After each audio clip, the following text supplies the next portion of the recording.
हजरत अबू हुरैरा रज़ी अल्लाह तआला अन्हु कहते हैं मैं अपनी माँ की बड़ी खिदमत करता था। मेरी अम्मा बूढ़ी हो गई थी तो मैं खुद उन्हें वॉशरूम लेके जाता था। फरमाते एक दफा ना मैं हजरत उमर की खिदमत में बैठा था तो एक शख्स आया, उसने आके ना हजरत उमर के सामने वही बात छेड़ दी जो मेरा मसला था। इसको इमाम इब्ने जौजी ने लिखा है रहमा।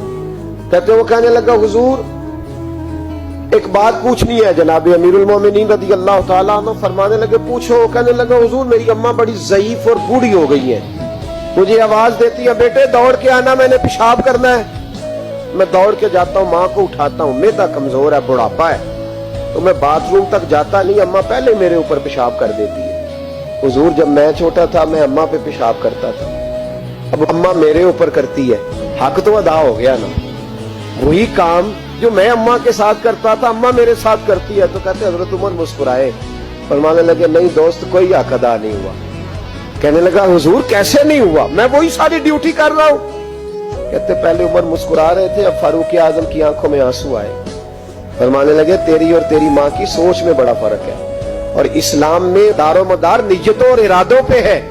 कहा हुजूर क्या फर्क है? फरमाया सुन, जब तेरी माँ तेरे ऊपर पेशाब करती है तो तू कहता है अल्लाह बूढ़ी हो गई है इसे पर्दा दे दे, और जब तू माँ पे पेशाब करता था तो माँ कहती थी या अल्लाह मेरे लाल को लंबी जिंदगी अता फरमा।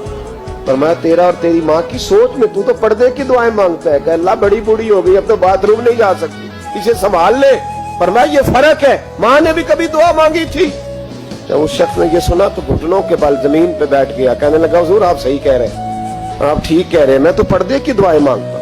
यहाँ माँ बाप बूढ़े हो जाए ना, 15 बच्चे भी संभालने वाले हो तो ड्यूटियां लगती हैं। कहते चल दिन को मैं 2 घंटे हॉस्पिटल रह लूंगा, रात जरा मेरे लिए मुश्किल है, रात को तू आ जाना। कहता नहीं नहीं मेरे तो बच्चे छोटे हैं, तू आ जाना। माँ ने तो नहीं कहा था कि चौथे को मैं कैसे संभालूं, छठे की मैं किस तरह फिक्र करूं। कभी ऐसा हुआ है कि छठा बच्चा पैदा हुआ हो और पहले की माँ ने कपड़े ना बदले हो, 5वें बच्चे को रोटी दी हो और पहले को भूल गई हो? कभी ऐसा हुआ है कि बाप, मैंने ऐसे लोग भी देखे। मेरा एक दोस्त था कॉलेज में, उसके कपड़ों जैसे कपड़े कोई नहीं पहनता था, लेकिन फिर शादी हुई, हालात बदल गए।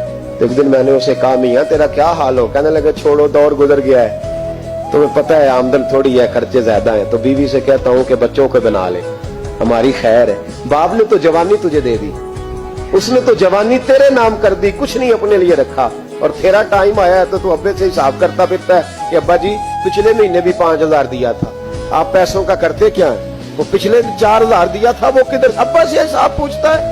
अगर कभी अब्बा बैठा ना हिसाब करने तो 2 दिहाड़ियों का हिसाब नहीं तू दे सकेगा। अगर वालिद कभी बैठा तो खुदा माँ बाप के नाफरमान की ना यहाँ कोई पहचान होगी और ना